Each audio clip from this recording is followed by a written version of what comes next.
একজন মানুষের 3.5 হাত বডির ভিতরে সবচেয়ে দামি মূল্যবান একটা জিনিসের নাম কলব। এই কলবটা অসুস্থ হয় এমন মারাত্মক ভয়ঙ্কর রোগ কয়টা?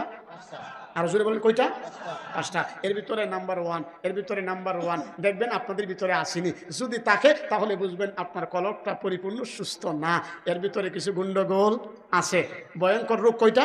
5টা। এর ভিতরে নাম্বার 1, যারা সত্যকে সত্য বলে না, মিথ্যাকে মিথ্যা বলে না, সাদাকে সাদা বলে না, কালোকে কালো বলে না, নেইকে নেই বলে না, অন্যায়কে অন্যায় বলে না, সমাজের ভিতরে যারা টাকার বিনিময়ে বিচার উল্টা দিকে ঘুরায়া দেয়, বুঝবেন তাদের কলবটা কি না?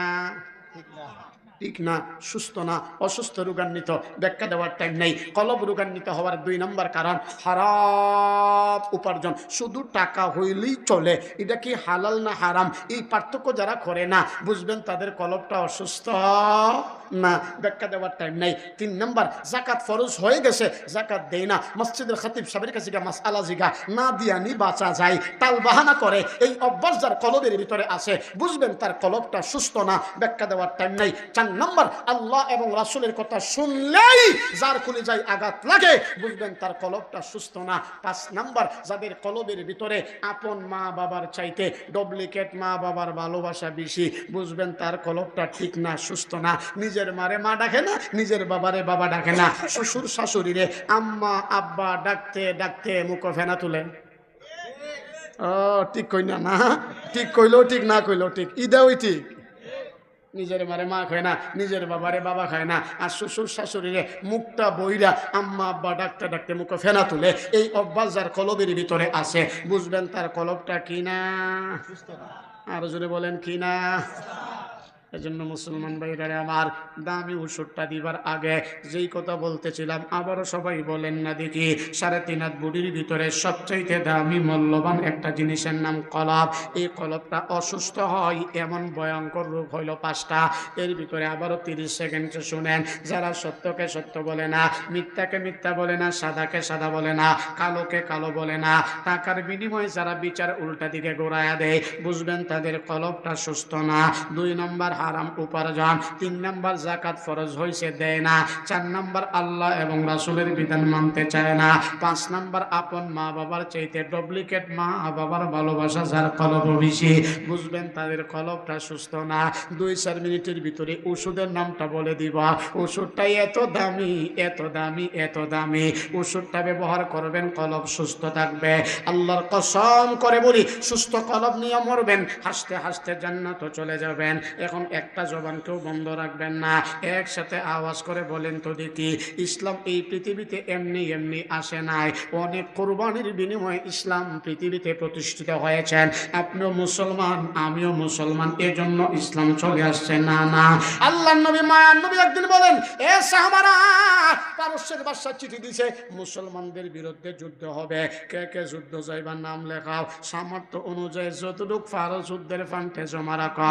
সাহাবায়ে কেরাম নাম লেখাইতেছেন, যে যতটুক পারে 2 টাকা 4 টাকা 5 টাকা যুদ্ধের ফান্ড জমা করতেছেন। তখনকার সময়ের মহিলারা কেউ কানের দুল, কেউ নাকের দুল, কেউ গলার সিল, কেউ হাতের ব্রেসলেট, যে যেটা পারে যুদ্ধের ফান্ড জমা করতেছেন।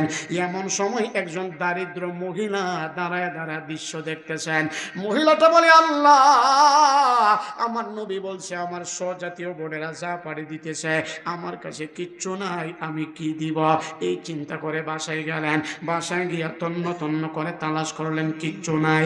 এবার মহিলা দেখেন তার দুধের বাচ্চা, মাত্র 8-9 মাসের বাচ্চা, মাটির মধ্যে হামাগুড়ি দিয়ে খেলতেছে। বাচ্চাটাকে টান দিয়া কুলো নিয়ে আমার নবীর দরবারে রওনা হয়ে গেছেন। যাইতেছেন যাইতেছেন, মাঝ পথে আবু বকর উমর ডাক দিয়ে বলেন, মহিলা, আমার নবী এই মুহূর্তে যুদ্ধের জন্য একটা ফান্ড কালেকশন করতেছে, তুমি দুধের বাচ্চা নিয়ে যাও না, নবী এখন তোমারে কিচ্ছু দিতে পারবে না। মহিলা চোখের পানি ফালাই আর বলেন, নবীর সাহাবারা, আমি তো আমার নবীর কাছ থেকে কিচ্ছু আনতে যাই নাই, দিতে যাইতেছি। সুবহানাল্লাহ বলেন না সুবহানাল্লাহ। সাহাবায়ে কেরাম আশ্চর্য হয়ে গেলেন, মহিলার কাছে কিচ্ছু নাই, নবীর কাছে কি দিতে যাবেন? লম্বা কথা, যাইতে যাইতে নবীর কাছে চলে গেলেন। আমার নবীও মনে মনে ভাবলেন, মনে হয় দুধের বাচ্চা নিয়ে কিছু সাহায্যের জন্য আমার কাছে আসছে। আল্লাহ নবী বলেন, মহিলা, এখন একটা করুণ সময় চলতেছে, যুদ্ধের জন্য ফান্ড কালেকশন করতেছি, বলতেছি তুমি একটু পরে আইসো, আমি তোমার জন্য চেষ্টা করব কিচ্ছু করা যায় কিনা। মহিলা টপ করে চোখের পানি ফালাইয়ার বলেন, নবী আমার, আমি আপনার কাছ থেকে কিচ্ছু নিতে আসে নেই, দিতে আসলাম। আল্লাহ নবী আশ্চর্য হয়ে জিজ্ঞাসা করলেন, মহিলা তোমার কাছে কিচ্ছু নাই, কি দিতে আসলা? এবার মহিলা ডাক দিয়ে বলে, নবী আমার, আপনি যুদ্ধের জন্য ফান্ড কালেকশন করতেছিলেন, আমার বোনগুলি কেউ কানের দুল, নাকের দোল, গলার চেন, হাতের বেসলাই, যে যেটা পারে যুদ্ধের ফান্ড জমা করতেছিল, আমার কাছে কিচ্ছু নাই, আমি কি দিব?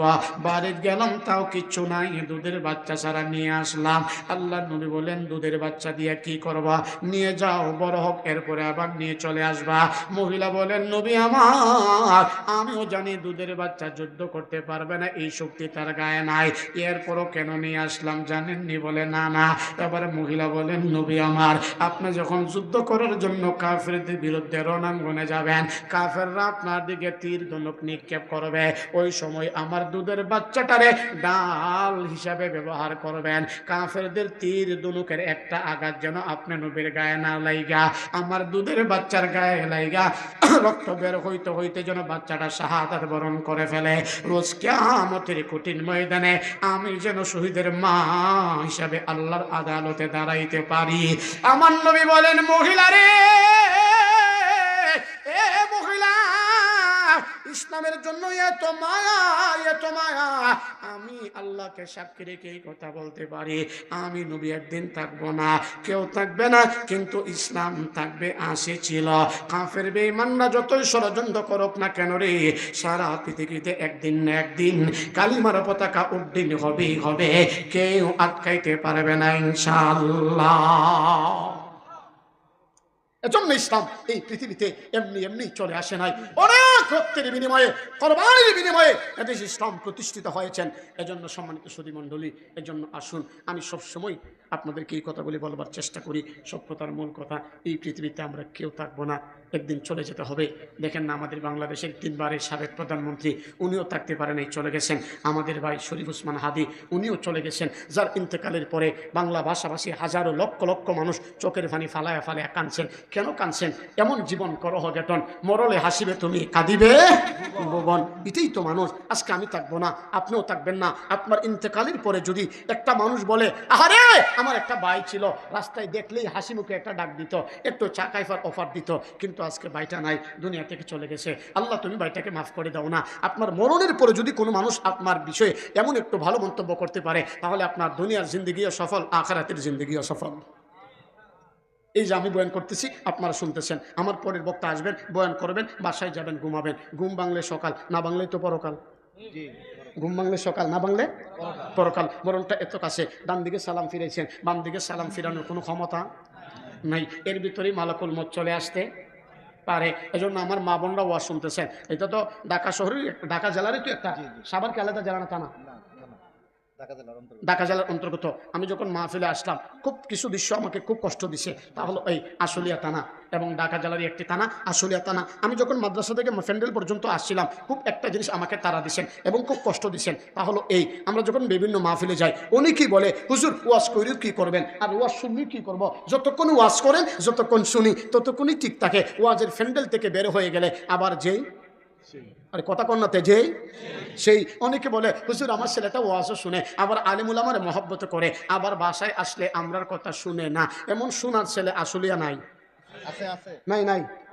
আমিও তাদের সাথে তাল মিলাই সবসময় ওয়াজ করি। ফ্যাক্টরি যত ভালো, মাল তত, আরে বলেন না, মাল তত ভালো। আর সন্তান জন্ম দেওয়ার মূল ফ্যাক্টরি, মূল ফাউন্ডেশন আমার কলিজার টুকরা মা। আমার মা যদি নামাজি হয়, সন্তান নামাজি। মা যদি পর্দানিসীন হয়, সন্তান পর্দানিসীন। মা যদি হয় স্টার জলসাওয়ালা, সন্তান এব স্টার জলসাওয়ালা। মা যদি হয় কিরণমালা, সন্তান এব কিরণমালা। মা যদি হয় জি বাংলা, সন্তান এব জি বাংলা। বাবা যদি হয় গান্দাকুর, সন্তান এব ইয়াবাকুর।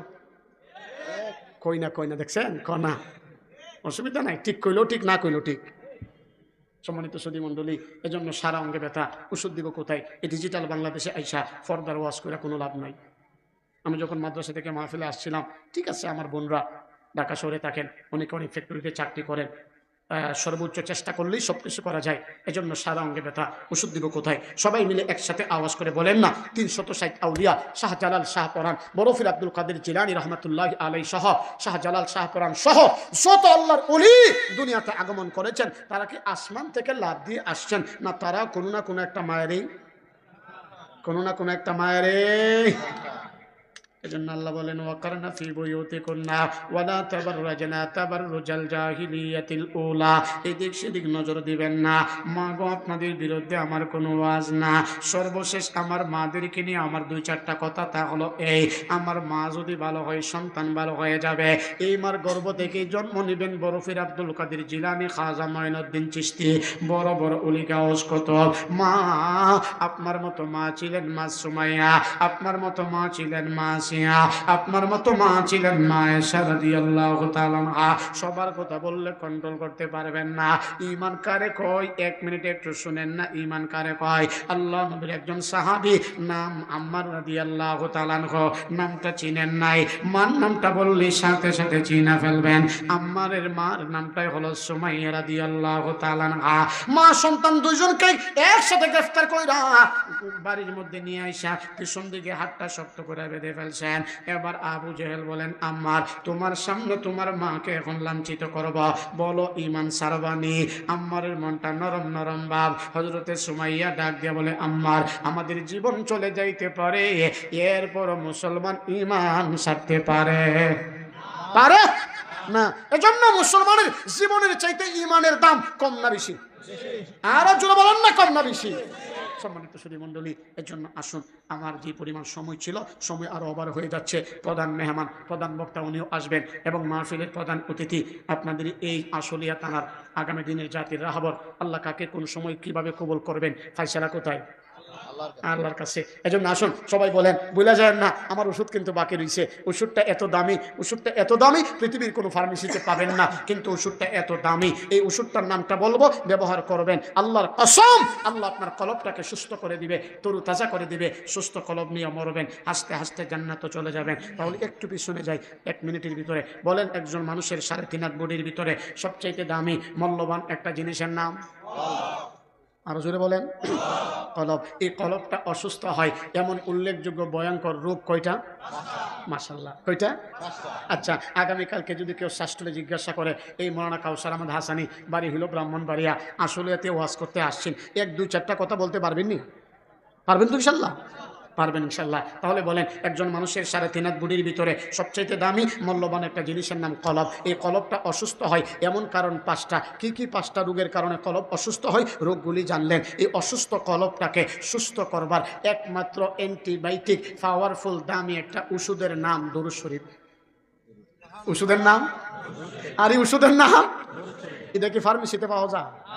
এই জন্য আমার এখন কথা যারা শুনছেন, আপনাদের পায়ের নিচে হাত থেকে বলছি, যেখানেই থাকবেন, যে অবস্থায় থাকবেন, সময়টা পাইলেই পড়বেন সাল্লাল্লাহু আলাইহি ওয়াসাল্লাম, সাল্লাল্লাহু আলাইহি ওয়াসাল্লাম। চার দোকানে বসে চা খাচ্ছেন, এই যে চার মধ্যে চুমু দিচ্ছেন, আবার একটু রাখলেন, মাঝখানে 30 সেকেন্ড কিন্তু গ্যাপ, আবার আরেকটু পরে চুমু দিবেন। 30 সেকেন্ডের ভিতরে পড়েন না কয়েকবার সাল্লাল্লাহু আলাইহি ওয়াসাল্লাম, সাল্লাল্লাহু আলাইহি ওয়াসাল্লাম। অফিসে ডিউটি করতেছেন, এখন কেউ নাই, শুধু কাজ আর কাজ। কার সাথে কথা বলবেন? দরকার নাই কারোর সাথে কথা বলার, মনে মনে পড়েন না সাল্লাল্লাহু আলাইহি ওয়াসাল্লাম, সাল্লাল্লাহু আলাইহি ওয়াসাল্লাম। গাড়িতে যাচ্ছেন, ডিউটি করবেন, আধা ঘন্টা সময় গাড়িতে বসে রয়েছেন, পাশের লোকটা পরিচিত না, কত বলতে পারতেছেন না, কি করবেন? দরকার নাই কথা বলার, মনে মনে পড়েন না সাল্লাল্লাহু আলাইহি ওয়াসাল্লাম, সাল্লাল্লাহু আলাইহি ওয়াসাল্লাম। মাহফিল শেষ করে বাসায় যাবেন, ঘুমাবেন, ঘুম আসতেছে না, চাইলেই তার হট করে ঘুম চলে আসে না, ঘুম আসতেছে না, পড়তে থাকেন না সাল্লাল্লাহু আলাইহি ওয়াসাল্লাম। এইভাবে পড়তে পড়তে পড়তে পড়তে ঘুমায় যান। যদি এই আমলটা একাধারে 40 দিন করতে পারেন, 40 দিনের ভিতরে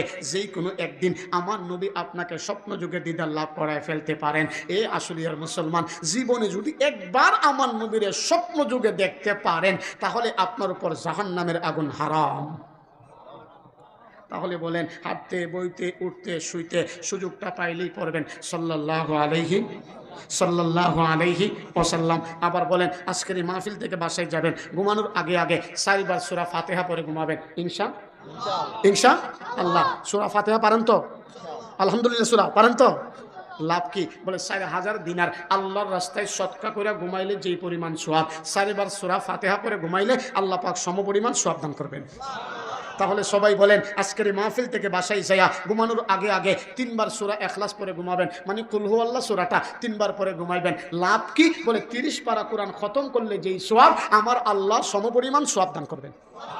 তাহলে আজকের এই মাহফিল থেকে বাসায় যাবেন, ঘুমানোর আগে আগে আঙ্গুলো গইনা গইনা 10 বার আস্তাগফিরুল্লাহ পরে ঘুমাবেন। লাভ কি? বলে সমাজের ভিতরে একটা ঝগড়া সমাধান করে দিলে যেই সওয়াব, আমার আল্লাহ সমপরিমাণ সওয়াব দান করবেন। সুবহানাল্লাহ। তাহলে আজকের মাহফিল থেকে বাসায় যায় ঘুমানোর আগে আগে 5 বার দুরূদ শরীফ পরে ঘুমাবেন, সাল্লাল্লাহু আলাইহি ওয়াসাল্লাম কমপক্ষে 5 বার পরে ঘুমাইবেন। বলে লাভ কি? জান্নাতের মূল্য পরিমাণ সওয়াব আল্লাহ তাআলা নামায় আমলে দান করবেন।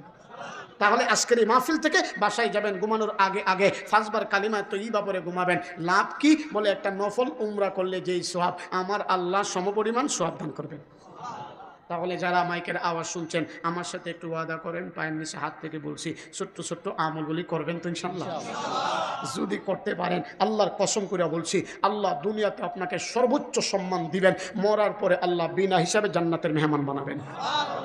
তাহলে আগামীকালকে যদি আসলিয়ার মানুষ জিগা কেউ বিবারিয়ার হুজুর আইছিল, কি কি ওয়াজ করছিলেন, সবগুলি বলতে না পারলো 2-4টা বলতে পারবেন তো ইনশাআল্লাহ। এবং সর্বশেষ কথা, প্রয়োজন হলে ফাঁসির মঞ্চে দাঁড়ায়া ফাঁসির রশি গলায় নিও, সত্যের স্লোগান দিব, এরপরও বাতিলের কাছে মাথা নত করবো না ইনশাআল্লাহ। এই সবগুলি করলে যে আল্লাহ আমাদেরকে জান্নাত দিবেন। এই জান্নাতটা কত বড় আমি প্রথমেই বলছিলাম, যারা সামনে ছিলেন তারা শুনছেন, যারা পরে আসছেন তারা শুনেন নাই। হযরতে জিবরাইল বলেন, সিদরাতুল মুনতাহা থেকে জমিনে আসতে জিবরাইলের সময় লাগে মাত্র কয়েক সেকেন্ড। হযরতে জিবরাইল বলেন, আমি আমার সেম 600 পাকা দিয়া জান্নাতের ভিতরে 1 দিন না 2 দিন না 1 বছর না 2 বছর না 70,000 বছর পর্যন্ত জান্নাতের ভিতরে দৌড়াদৌড়ি করতেছিলাম। এরপরে আল্লাহরে জিগাইলাম, আল্লাহ জান্নাতের কুল কিনারা দিয়ে কিচ্ছুই পাইতেছি না, 70,000 বছর পর্যন্ত 600 নূরের পাকা দিয়া দৌড়াদৌড়ি কইরা আমি কতটুক আগাইলাম, আমার সামনে জান্নাত কতটুক বাকি আছে।